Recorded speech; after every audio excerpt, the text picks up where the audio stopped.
Hi, I'm Dr. Pauline from Chiropractic in Ottawa, and today we're going to be following up on the conversations we've been having about chiropractic and kids and how attention and focus issues can be related to disturbance going on in the nerve system and how we measure that. So we're going to talk about testing today, and one of the tests that we do in our office is some of the most state-of-the-art equipment that's out there, where we're going to be measuring for interference and imbalances in the nerve system. So I'm going to show you today just with an example of one of the kiddos that we have here in the office.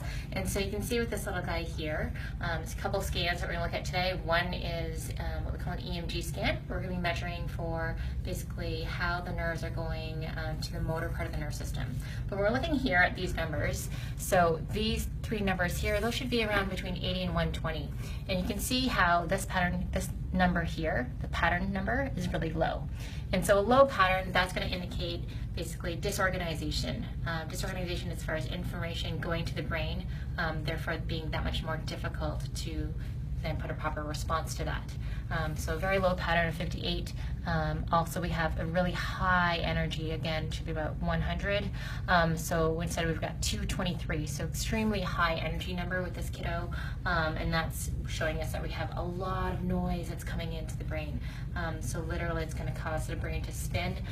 So if you have a kiddo who might be, kind of acting out, there's just like always constant high energy that's going on, and the ability to be able to process that for response might not necessarily be in the way that we would expect to as far as a more organized response. It's because literally their brain is running out of control, and so much information that's coming into it, and they're not able to slow that down to be able to again process the proper response and emotion that they'd like to.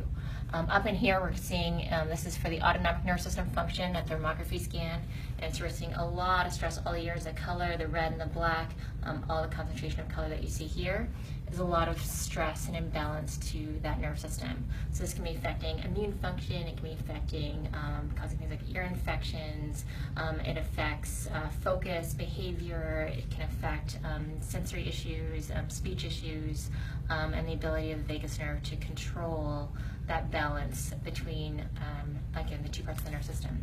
And down here, this can be affecting everything from gut and immune system issues. Digestion issues are big as well too, with a lot of the kiddos that we see that have these different sensory issues. So if you're having any questions at all, if you want to find out more about the testing that we do, please feel free to leave some comments below. We'd love to hear from you.